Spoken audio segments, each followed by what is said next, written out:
안녕하세요. 오늘은 사무엘상 1장 그리고 관련 해설들을 좀 깊이 들여다볼까 합니다. 에브라임 사람 엘가나에게 아내가 둘 있었죠. 한나 그리고 분인나. 근데 이제 분인나는 자녀가 있었는데 한나는 없었어요. 이 부분이 이야기의 어떤 갈등의 시작점 같아요. 네, 맞습니다. 그 시대적 배경이 중요해요. 이게 자기 소견에 옳은 대로 행하던 그러니까 아주 혼란했던 사사시대 거의 끝 무렵이거든요. 그래서 이 해설들은 단순히 한나 개인의 아픔, 이걸 넘어서 당시 영적으로 좀 침체되어 있던 이스라엘 전체 상황이랑 연결해서 생각거리를 던져줘요. 마치 하나님이 뭔가 새로운 시작을 위해서 의도적으로 문을 닫으신 건 아닐까? 뭐 이런 해석까지도 하더라고요. 아, 그렇군요. 그러니까 그냥 한 여성의 스토리가 아니라 그 시대 전체를 비추는 더 큰 그림이 있다는 말씀이시네요. 그럼 오늘 저희는 이 자료들을 통해서 한나의 그 고통, 또 간절한 기도, 그리고 하나님이 어떻게 응답하셨는지, 특히 그 기억하다라는 개념에 좀 초점을 맞춰서 의미를 함께 파헤쳐보겠습니다. 이걸 들으시는 당신이 이 이야기에서 뭔가 새로운 통찰을 좀 얻어가시면 좋겠습니다. 자, 바로 시작해볼까요? 먼저 한나의 상황인데요. 남편의 다른 아내, 분인나한테 아주 심한 괴롭힘을 당했다고 나오죠. 네, 삼상 1장 6절에 보면 심히 격동하여 괴롭게 했다고 하죠. 남편 엘가나가 한나를 더 사랑해서 제사 음식, 그 분깃을 2배로 챙겨줬다고는 하는데 그래도 그게 근본적인 해결은 못 됐나 봐요. 그렇죠. 그 당시에 특히 고대 근동 문화에서는 아이가 없다는 게 정말 큰 사회적 낙인이자 고통이었을 겁니다. 정말 힘들었겠네요. 네, 그런데 여기서 해설들이 주목하는 지점이 있어요. 한나가 임신하지 못한 걸 성경 본문 그대로 여호와께서 그에게 임신하지 못하게 하셨다. 이 구절을 통해 하나님의 어떤 주권적인 계획의 일부로 본다는 거예요. 하나님께서요.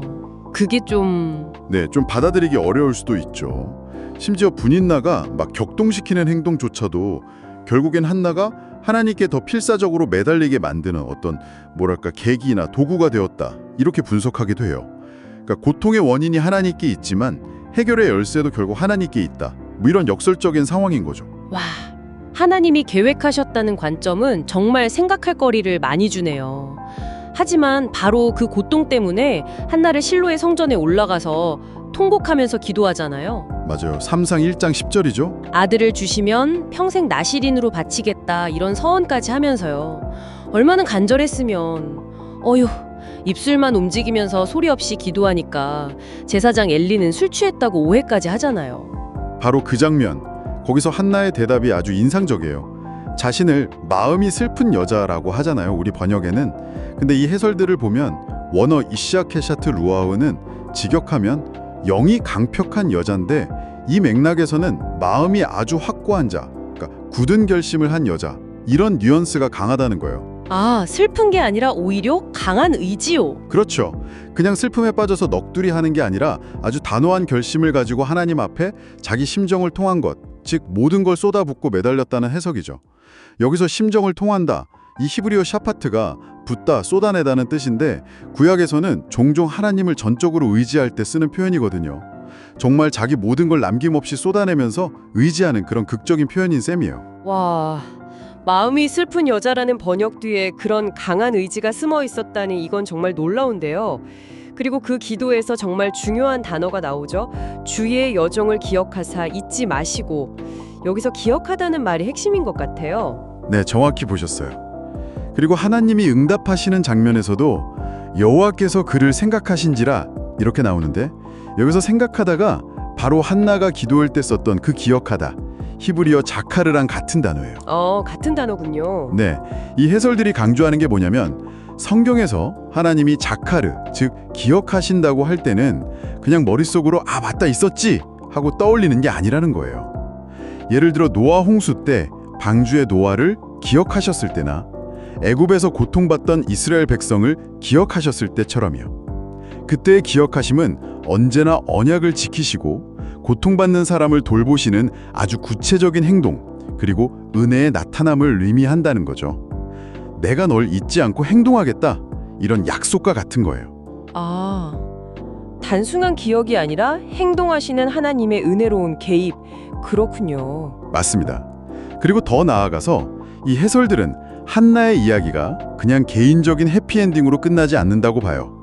한 개인의 응답을 넘어서 그의 아들 사무엘을 통해서 그 혼란했던 사사 시대를 마감하고 왕정 시대를 열잖아요. 그러니까 영적으로 메마르고 불임 상태 같았던 이스라엘에 새로운 시대를 여시는 하나님의 더 큰 그림의 시작점이라는 해석이죠. 사무엘을 통해 새로운 시대를 여시는. 네.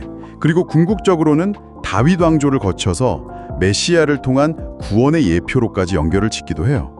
한 개인의 고통과 기도가 이스라엘 전체, 더 나아가서 구원 역사 전체와 이렇게 맞닿아 있다는 아주 깊은 해석인 거죠. 네, 오늘 이렇게 쭉 살펴보니까 한나의 이야기가 우리에게 참 많은 걸 생각하게 하네요.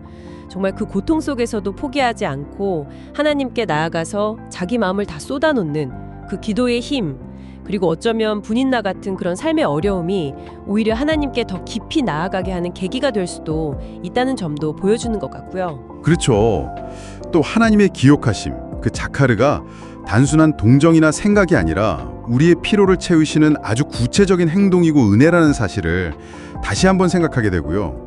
때로는 우리가 이해할 수 없는 방식으로 일하실 때도 있지만 결국에는 선한 것을 주신다는 그런 믿음의 중요성도 다시 보게 되죠. 실제로 한나가 사무엘을 하나님께 드린 후에 세 아들이랑 두 딸을 더 얻게 되잖아요. 맞아요, 그랬죠. 네, 그러니까 하나님은 우리가 구하는 것 이상으로 채워주실 수 있다는 어떤 희망, 그런 것도 보여주는 대목이죠. 그렇다면 이 이야기는 마지막으로 당신에게 이런 질문을 던지는 것 같습니다. 혹시 당신의 힘으로는 도저히 해결할 수 없을 것 같은 그런 문제나 깊은 고통 앞에 있을 때 당신은 어디를 향해 나아가고 있나요? 그리고 어쩌면 지금 이 순간에도 잘 보이지는 않지만 어떤 손길이 당신의 삶 속에서 일하고 있을 가능성에 대해서는 혹시 생각해 보신 적이 있나요? 이것이 오늘 저희가 함께 탐구해 본 이야기의 여운이 아닐까? 네, 그렇게 생각합니다.